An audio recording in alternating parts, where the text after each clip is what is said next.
నమస్కారం సార్. నమస్తే సార్, శ్రీరెడ్డి ఆత్మహత్య ప్రయత్నం చేసింది అని ఒక వార్త ప్రచారంలో ఉంది సార్. ఆమె కూడా ఒక ట్వీట్ చేసింది. ఆ ట్వీట్ ప్రకారంగానే అందరు కూడా ఈ న్యూస్ స్ప్రెడ్ అయిందని అంటున్నారు. అసలు ఆమె చేసిన ట్వీట్ ఏంటి, ఎందుకు ఈ ఆత్మహత్య ప్రయత్నం చేస్తుంది, మరి మీ ఒపీనియన్ ఏంటి సార్ దీనిపైన? ముందుగా ఆమె ట్వీట్ ఎందుకు చూద్దాము. ఆమె ట్వీట్ ఏం చేసిందంటే, I'm mentally going through deep mental trauma. I don't know when will I become normal again. Might be my Bhadrakali should save me. Else I am highly getting suicidal thoughts. Media and TDP and Janasena taking a big part in it. I can't take this torture. I don't know how many days I will live with this body. I am trying to becoming normal but I couldn't. I know people will make fun of it. I am dead serious అని పెట్టింది. దాని తర్వాత కింద big insult is my party also did not recognise me as a YSRCP follower. ఇది ఆమె tweet. అంటే క్లియర్గా ఆమెకి సూయిసైడల్ థాట్స్ వస్తున్నాయి, నాకు నేను ఈ బాడీలో ఎన్ని రోజులు ఉంటానో తెలియదు అని. డెడ్ సీరియస్ అనేది కూడా మళ్ళీ అక్కడ కూడా డెడ్ అనే పదం వాడింది ఆమె. సో క్లియర్గా ఆమె అంటే ఈ ట్వీట్ అంటే మీరు నన్ను కామెడీ చేయొచ్చు ఈ ట్వీట్ పెట్టుకొని, కానీ నేను డెడ్ సీరియస్గా ఉన్నాను అనేది. సో మనం కూడా సీరియస్గానే తీసుకోవాలి ఆమె ట్వీట్ని. ఎందుకంటే చాలామంది కామెడీ అనుకుంటారు, నిజానికి సూయిసైడల్ థాట్స్ ఉన్నవాళ్ళు ఎక్స్ప్రెస్ చేస్తారు. దాన్ని క్రై ఫర్ హెల్ప్ అంటారు సైకాలజీ. క్రై ఫర్ హెల్ప్ అంటే నాకు హెల్ప్ చేయండి, నేను చనిపోవాలనుకుంటున్నాను, నన్ను ఎవరైనా కాపాడండి అనే ఒక ఇది చేస్తారు. కాబట్టి గవర్నమెంట్స్ కానీ ప్రభుత్వం కానీ మన ఆంధ్రప్రదేశ్ ప్రభుత్వం సీరియస్గానే దీన్ని పరిగణించాలి. కాకపోతే స్ట్రాటజిక్గా ఆమె బెదిరించడానికి ఈ పని చేస్తుందని అనేవాళ్ళు కూడా ఉన్నారు. ఎందుకంటే ఆమె మీద ఆల్రెడీ కేసులు నమోదైనాయి. సో ఆమెను అరెస్ట్ చేయాలని ప్లాన్ చేస్తున్నారని అంటున్నారు. సో దాంట్లో ఆశ్చర్యం ఏం లేదు.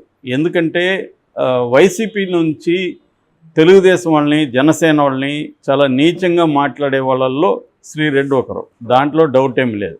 నిజానికి శ్రీరెడ్డి తీసుకొచ్చిన కాజ్ ఏదైతే ఉందో బిగినింగ్లో, అంటే ఉమెన్ని సెక్సువల్గా ఎట్లా సినిమా ఇండస్ట్రీ ఎక్స్ప్లాయిట్ చేస్తుంది, కొత్తగా యాక్టర్లుగా వచ్చే వాళ్ళని యూజ్ చేసుకొని వాళ్ళకి ఛాన్సులు ఇస్తామని ఇంకొకటి పేరుతో వాళ్ళని లైంగికంగా యూజ్ చేసుకొని తర్వాత అవేమి ఇవ్వకుండా పక్కన పడేస్తుంది అన్నది ఆమె ద్వారా బయటికి వచ్చింది. దానివల్ల చాలా ఉపయోగం కూడా ఇండస్ట్రీకి జరిగింది. ముఖ్యంగా ఉమెన్కి కొంత ప్రొటెక్షన్ వచ్చింది. ఎవడంటే వాడు ఈజీగా ఇప్పుడు ఉమెన్ని ఎక్స్ప్లాయిట్ చేయాలంటే కొంత భయపడే పరిస్థితి అయితే వచ్చింది.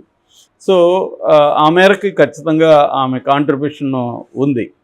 అయితే మొదటి నుంచి కూడా ఆమెతో ప్రాబ్లం ఏంటంటే ఆమె ఎక్స్ట్రీమ్కి వెళ్ళిపోతుంది. తను ఏదైతే కాజ్ తనని ఎక్స్ప్లాయిట్ చేస్తే తను ఎంత హర్ట్ అయింది, ఎంత బాధపడిందో, తను వేరే వాళ్ళని హర్ట్ చేసినా అంతే హర్ట్ అవుతారో అంతే బాధపడతారనే సెన్స్ ఆమె కోల్పోయి ఏం చేసిందంటే ఒక రకమైన, నేను ఆల్రెడీ బయోగ్రఫీలో అవన్నీ కూడా చెప్పాను నేను. సో ఒక రకమైన బ్లాక్మెయిల్ పాలిటిక్స్లోకి వెళ్ళింది అనేది కూడా ఆమె మీద ఉన్న ఆరోపణలు. సో అందుకనే ఆమె అంత డబ్బులు సంపాదించగలిగింది, ఇండిపెండెంట్ హౌస్ కట్టింది, అనేక కార్లు ఉన్నాయి ఆమెకు. ఇవన్నీ యూట్యూబ్ ఛానల్ ద్వారా వచ్చే అంత ఇన్కమ్ వచ్చే పరిస్థితి ఏమి లేదు ఆమె వ్యూస్ చూసినా కూడా. కాబట్టి ఆమె బ్లాక్మెయిల్ ద్వారానే సంపాదించిందన్న ఇది కూడా ఉండొచ్చు. ఇవాళ తను బాధితురాలు కాబట్టి నాకు కాంపన్సేట్ ఇవ్వండి, లేదంటే మీ బతుకులు బయట పెడతానని ఆమె చెప్పుండొచ్చు. ఆ రకంగా ఆమె తీసుకుండొచ్చు. సో అది కూడా పెద్ద విషయం కాదు. కానీ ఆమె వేరే మహిళల్ని, వేరే వాళ్ళని, ఫర్ ఎగ్జాంపుల్ పవన్ కళ్యాణ్ వాళ్ళ మదర్ని గురించి మాట్లాడడం కానీ, వేరే స్త్రీలను గురించి మాట్లాడడం కానీ, చాలా భయంకరమైన బూతులు, భయంకరమైన ఇది. ఆమె ఎవరినైనా కూడా విమర్శించవచ్చు, కానీ దానికి ఒక పబ్లిక్ డీసెన్సీ అనేది ఆమె కోల్పోయింది. దానివల్ల ఏమవుతుంది, వాళ్ళు హర్ట్ అవుతారు కదా, అవతల విమెన్ హర్ట్ అవుతారు, మహిళలు ఉన్నారు, వాళ్ళని నువ్వు నీచంగా మాట్లాడుతున్నావు, వాళ్ళు హర్ట్ అవుతారు. తర్వాత అనేక మంది నాని లాంటి యాక్టర్స్ అంతా గురించి కూడా బూతులు చెప్పడం వితౌట్ ఎనీ ప్రూఫ్స్, అవి ఇలాగా ఎవరిని పడితే వాళ్ళని మాట్లాడడం అనేది ఆమె పెరిగిపోయింది బాగా. సో దానివల్ల వైసీపీ వాళ్ళు కూడా ఆమెను ఓన్ చేసుకునే పరిస్థితి ఎప్పుడూ లేదు. మేబీ ఇండైరెక్ట్గా ఎవరైనా హెల్ప్ చేస్తారో తెలియదు, కానీ వైసీపీ అఫీషియల్గా ఎప్పుడు కూడా ఆమె తమ సోషల్ మీడియా వింగ్లో ఉందని ఎప్పుడూ అనుకోలేదు, మనకు చెప్పలేదు ఎక్కడ. కాకపోతే ఆమె అప్పుడప్పుడు మాకు డబ్బులు ఇవ్వట్లేదు అంటే ఆమెకి ఏదో డబ్బులు అయితే ముట్టినాయి అనేది కూడా వైసీపీ నుంచి ఒక సెన్స్ అయితే వస్తుంది. ఆమె డబ్బులు నాకు రావట్లేదు అనేది కూడా ఓపెన్గానే ఆమె మాట్లాడింది. ఆమె కోపం ఉంటే వైసీపీ వాళ్ళని కూడా రోజాను కూడా ఆమె నీచంగా మాట్లాడింది.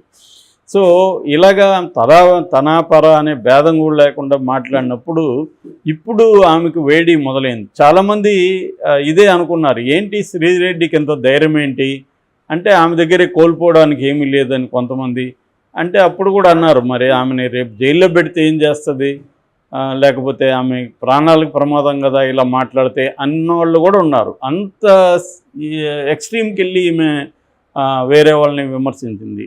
ఇది ఖచ్చితంగా ఆమెను సపోర్ట్ చేసిన, ఆమె కాజును సపోర్ట్ చేసిన మహిళా సంఘాలు కూడా ఆమె వైపు నిలబడే పరిస్థితి ఇవాళ లేదు. ఎందుకు లేదంటే ఒక పబ్లిక్ డీసెన్సీ అని మహిళా సంఘాలు కూడా కొట్లాడుతారు అన్యాయాలకు వ్యతిరేకంగా, స్త్రీల మీద వివక్షకి, స్త్రీల మీద దాడులకి వ్యతిరేకంగా వాళ్ళు ఫైట్ చేస్తారు వివిధ రూపాల్లో. కానీ ఒక విత్ ఇన్ ద లీగల్ ఫ్రేమ్వర్క్లో, విత్ ఇన్ ద డెమోక్రటిక్ నార్మ్స్లో వాళ్ళు ఫైట్ చేస్తారు. ఈ అమ్మాయి అది కాకుండా మన దగ్గర యూట్యూబ్ ఛానల్ ఉంది, లేకపోతే ఫేస్బుక్ ఉంది, ట్విట్టర్ ఉందని ఇష్టం వచ్చినట్టుగా మాట్లాడడం, వీడియోలు రిలీజ్ చేయడం, ఇది సహించలేని పరిస్థితిలోకి వెళ్ళిపోయింది. దాంతో ఇప్పుడు టీడీపీ కూటమి గవర్నమెంట్ వచ్చింది కాబట్టి వైసీపీలో ఎవరెవరైతే ఇలా మాట్లాడారో వాళ్ళ మీద అంతా చర్యలు తీసుకోవడం మొదలుపెట్టారు. ఆల్రెడీ కొంతమంది లోకేష్ కాంటిగా వీళ్ళు మాట్లాడిన వాళ్ళని కొట్టి వాళ్ళ దగ్గర సారీ చెప్పించి ఏడిపించి వాళ్ళని వీడియోలు తీసి పెట్టిన ఇవి కూడా మనం చూసాం. ఆ క్రమంలో అందరికి కూడా, తెలుగుదేశంలో అందరికి కూడా శ్రీరెడ్డి మీద విపరీతమైన కోపం ఉంది, జనసేన కూడా కోపం ఉంది. అందుకని శ్రీరెడ్డి మీద వాళ్ళు కూడా అంతే ఘోరంగా మాట్లాడుతున్నారు. ఇది ఒక రకమైన ఇది అయిపోయింది, నువ్వు మాట్లాడతా నేను మాట్లాడతా అన్నట్టుగా అయిపోయింది. సో ఈ వారిలో ఇప్పుడు కేసులు పెట్టే పరిస్థితి వచ్చింది. సో ఈమెను ఖచ్చితంగా అరెస్ట్ చేసే పరిస్థితి కనిపిస్తోంది. సో ఒకవైపు ఏమో వైసీపీ సపోర్ట్ లేదని కూడా వాపోతుంది. వైసీపీ వాళ్ళు ఎవరు సపోర్ట్ చేసుకునే పరిస్థితిలో లేరు, వాళ్ళు ఎవరు కాపాడుకోవాలన్న పరిస్థితిలో ఉన్నారు. జగన్ అంటున్నాడు కానీ జగనే కాపాడుకోలేని పరిస్థితి ఇవాళ జగన్కు ఉంది.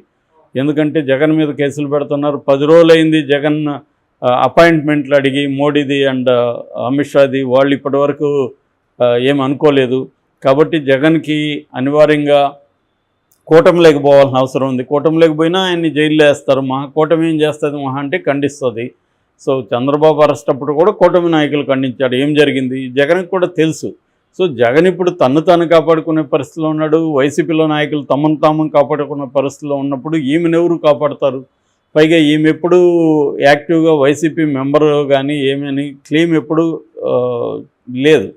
కాబట్టి ఆమె డిప్రెషన్లో ఖచ్చితంగా ఉంటుంది. ఆమెకి ఇది గడ్డు కాలమే, ఇది ముందు ఊహించుండాలి. ఆమె ఒకవేళ మా వైసీపీ ఓడిపోయి తెలుగుదేశం వస్తే మన పరిస్థితి ఏంటనే ఊహించుకోవాలి.